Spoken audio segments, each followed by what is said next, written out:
Okay, so we're going to be working on with the tucker on our project. This is project number 2 in the Featherweight Skill Series Basic Attachment Sampler project. And the tucker is actually, I don't believe the tucker is part of the basic attachment, but it gives such a beautiful effect I wanted to be able to demonstrate using it. So this is the unit itself. You can see that it has the place where it attaches to your machine. It has the place where the needle will be sewing, and then it has these 2 bars that do different things. So this is the distance of how far in from the needle your stitches are going to be going, and then this is going to be determining how deep or how far apart your tucks are going to be stitched. So there is a way to adjust both of these settings by these 2 turn screws, and once you have that determined, you do want to practice to see what it looks like. I can show you some examples of some different ways of using the tucks. This was in my post. If you did look at my post, you would be able to see that this was the final result that I had from my sample that I made before. This was actually having this setting was at 2. I'm sorry, the setting was at, yes, the setting was at 2, and then this setting was also at 2. So I wound up coming up with a perfectly spaced tuck that was perfectly parallel, and I really love the way that that looks on this fabric. So the other examples that I have are there's a shirt that I was working on that's a blouse actually, that these are having the tucks basically are on the inside of the fabric, so the tucks are underneath, and then I just have the lines showing on the outside of the shirt that would be going down the front of the shirt. And then this was something that a shirt that I owned that had tucks on it, which I thought was a beautiful way of also using this attachment. So they did 3 evenly spaced tucks, and then they did on the bigger attachment, they had a wider gap, and then they resized it so that it was closer together, and then they made 3 more wider gap, 3 more evenly spaced wider gap. And I just thought that that was a really pretty example of a store garment that used the tucker machine. So I really hope that you go ahead and get this out, get it on your machine. Okay, let's talk about attaching the tucker onto the machine. So you want to make sure that your needle is in the up position. You want to bring the unit around the right side of the needle, tip it back, and then turn it so that it comes into line with attaching it onto the back of the machine. And then you do want to make sure that this is under this, because this, when it goes up and down, is going to move that so that it will make its creases in the fabric. So that's how you attach the unit onto the machine. Okay, so the first thing that you want to do when you're going to be doing tucking is you want to make the first line of where your tuck is going to go.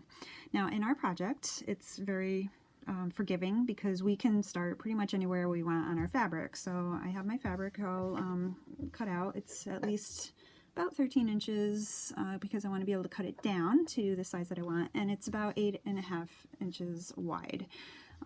So I need to determine how far over I'm going to start, which, you know, like I said, it's very forgiving, and I want to find a piece of thread that I can start to pull on.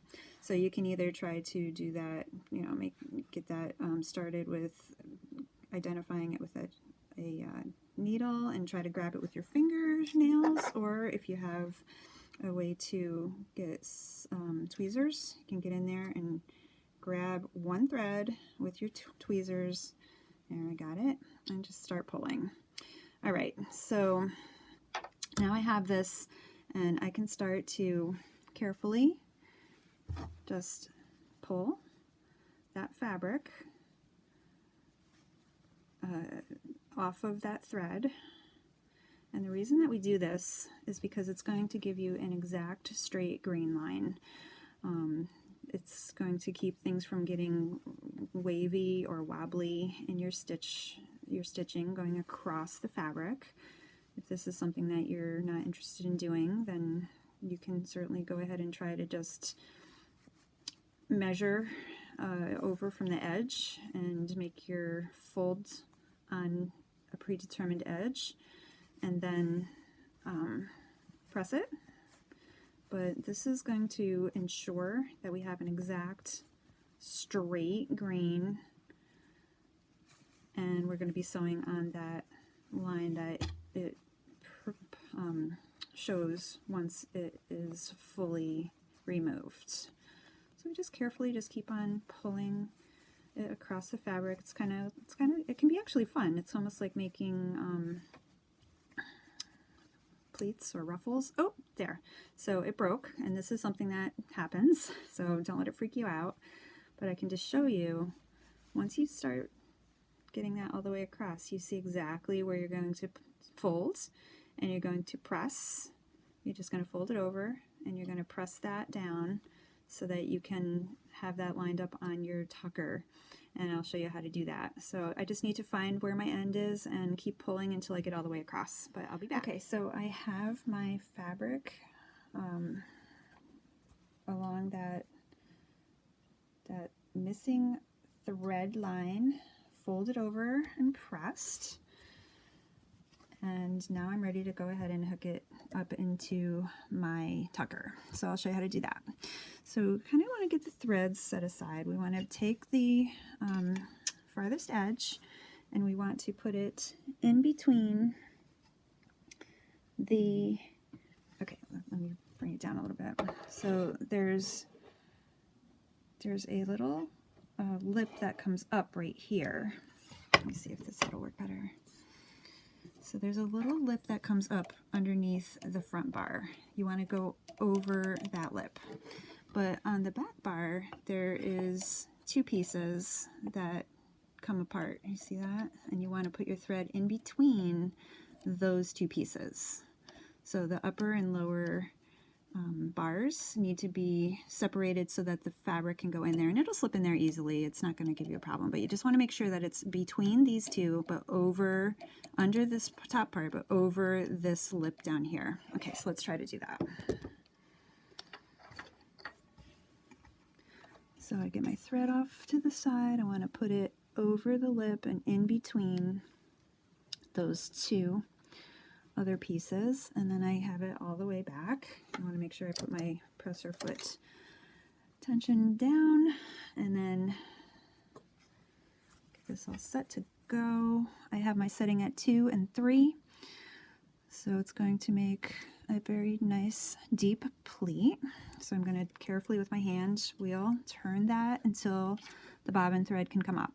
So I want to make sure that that is all the way up, and then I can pull that over to get that in place.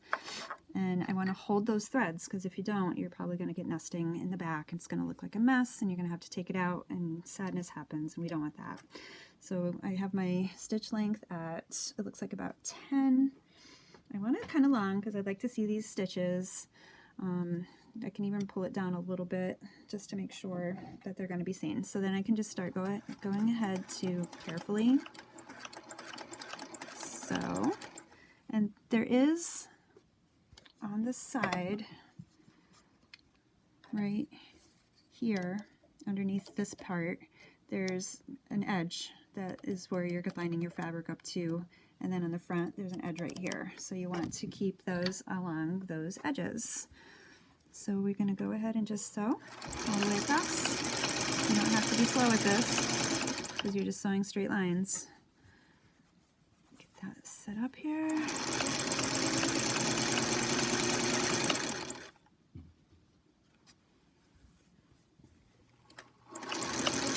I have it lined up along this front edge until I get all the way across. Now my piece of fabric is long. I wanted to keep it long so that we would be able to cut it down. Okay, so there's my first edge. Let's take a look at it. All right, so when I take it to the ironing board, I'll press it flat like this, just to kind of lock those stitches down, and then I'll decide which way I want my pleats to face. Do I want them to face inward? Because this is going to be the center of our block, and there's going to be buttons going down in between the two pieces. There's going to be a gap, so there's going to be one on this side and one on this side, and then there will be buttons in the middle to make that be a pretty statement. Or do I want to have it facing away? So those are your creative decisions that you'll get to make. And then what you do once you have that sewn, now you're going to be able to make your next row, and we'll talk about how to do that. Okay, so when you go into your pressing, you want to only press the very edge of the pleat, because this is a line that you can see that the machine made so that you know where your next edge to sew is. So when you are doing your pressing, you can also fold at that line, that very subtle line. Now that's going to be where your next line is the next line of sewing is going to go. So the tucker has made your sewing a lot easier as to knowing you don't have to do any measuring, because it's done it for you. You don't have to do any other work in order to get that prepared. You can actually, if you feel that your fabric needs it, you can go ahead and press that new line of where your next tuck is going to go. You just want to make sure that all of that is set aside in the back, and now you put that back in the machine.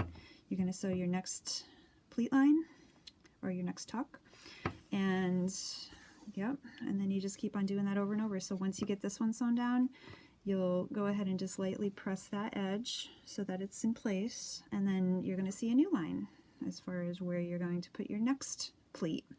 So that is how you use the tucker, and you want to make 2 panels with as many tucks on it as you want, and you want to press your tucks in the direction that you're interested in, and then I will go ahead and we'll talk about how to make the finished block.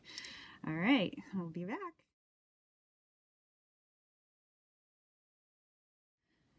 Okay, so one thing that I wanted to go over is what if you don't have a tucker attachment? I will go ahead and give you some ideas as to how you can still get the same effect. It just takes a little more work. So you would take your fabric and go ahead and just find a ruler, something that you can use in order to line it up with the edge, and then you would want to draw a line on the back of the fabric. It's okay to do that. You won't see it on the front, but you go ahead and draw your line so that you know where to start your folds. Okay, so I can see that very well now. And then you want to fold it on that line. So just go ahead and fold. You're going to want to pin or finger press so that it's really going to stay in place while you're sewing.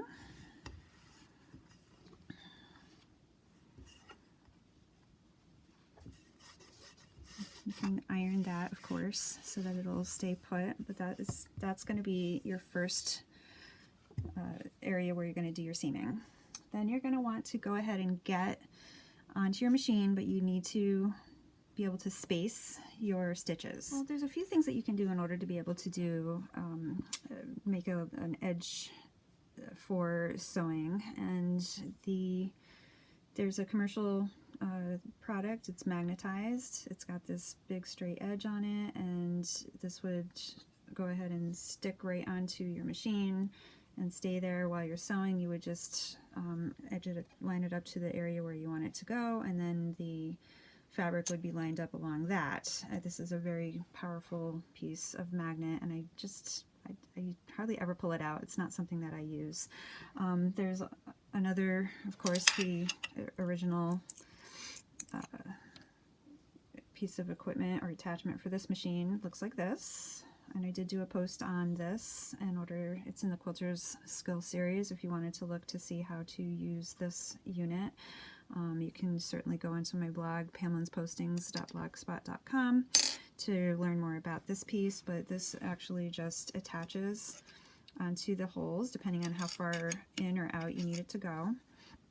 And you go ahead and use the associated screw to be able to set that in place, and then you would line your fabric up along this edge. Now, in order to determine how far in we need to go, my other attachment was set at 2 from the stitch line to the edge. So each number is 1/8 of an inch, so I need this to be 1/4 of an inch in. So in order to figure that out, I'm going to take my ruler. I'll go over here. I'm going to take my ruler. I'm going to line up a number right along the needle hole. So there's my number 4. I just want to bring that so that it sets up right behind the needle, or right over the needle hole. And I'm going to put my presser foot down, and then I'm going to make sure that this edge lines up with the 1/4 of an inch and just screw it down tight. So now I have that all set to go so that I can do my stitching. Okay, so the next thing that we need to do if we do not have the tucker attachment is we need to determine how far in to sew from the last stitch line over to where the fabric needs to be folded again. So on the unit, on this upper part that did the creasing, each number is 1/4 of an inch apart. So you want to go ahead, and you can see that that is true by holding that up here. So from the actual line to the 0 is 1, 2, 3/4 of an inch. So that's where you're going to go ahead and set your next fold line on. So you would need to go ahead and just make your next score line and fold it, and sew that next line down until you have all of your pleats done. So that's how you would make your tucks without the tucker attachment.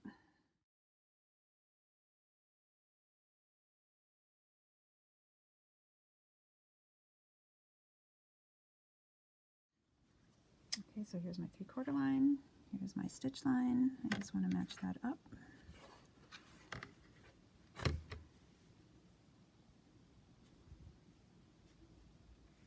Alright, that looks good. If you don't have one of these rulers, you can just use a regular ruler. And I need to make my line.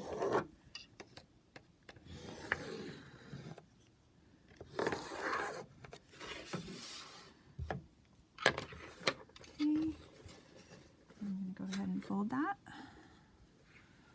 along my line I just drew.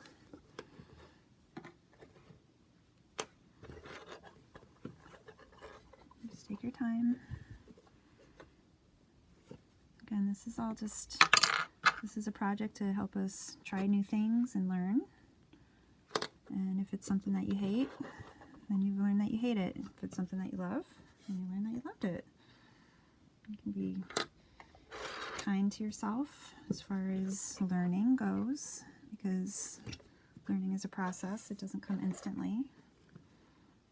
And we can just enjoy doing what we do.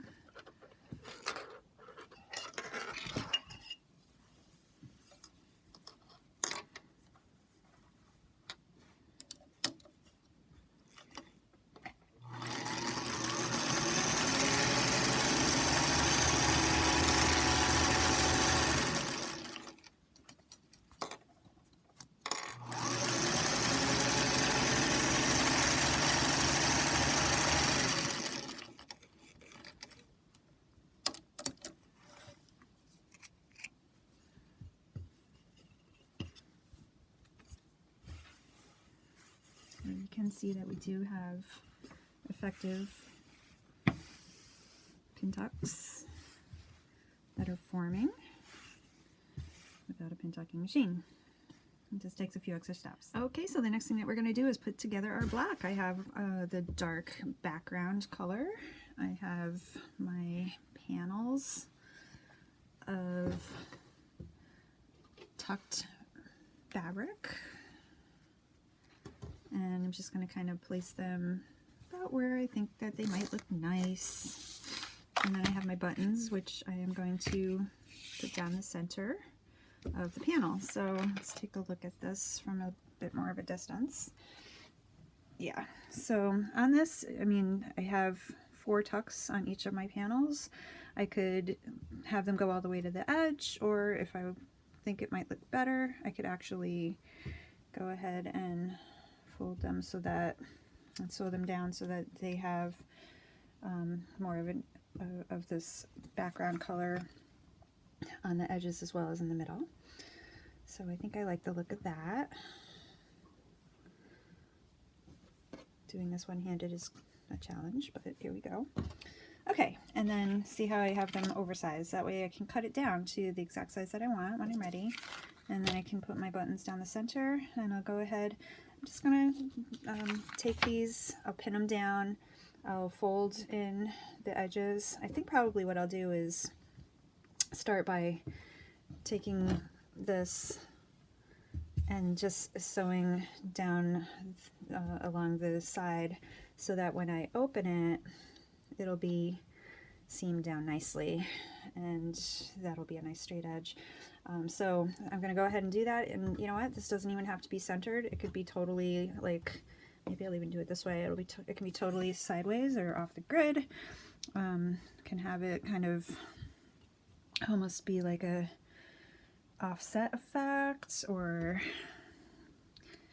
if you have enough, you might even be able to do this from corner to corner, which is actually a really fun look too. So you would want to make sure that the edges go to the edge of the fabric.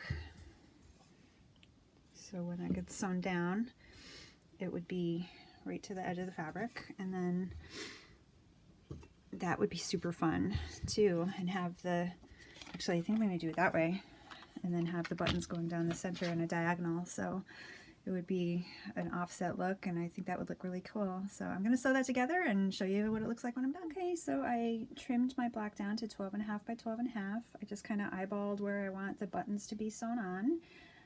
I'll take a pencil and just kind of make a mark as to where that needs to go and sew them down, and then that is block number 2. So I really hope that you've given this a try, and please share your results with us so that we can all see and be inspired by what you came up with. Thank you for watching, and I hope you have a wonderful time sewing.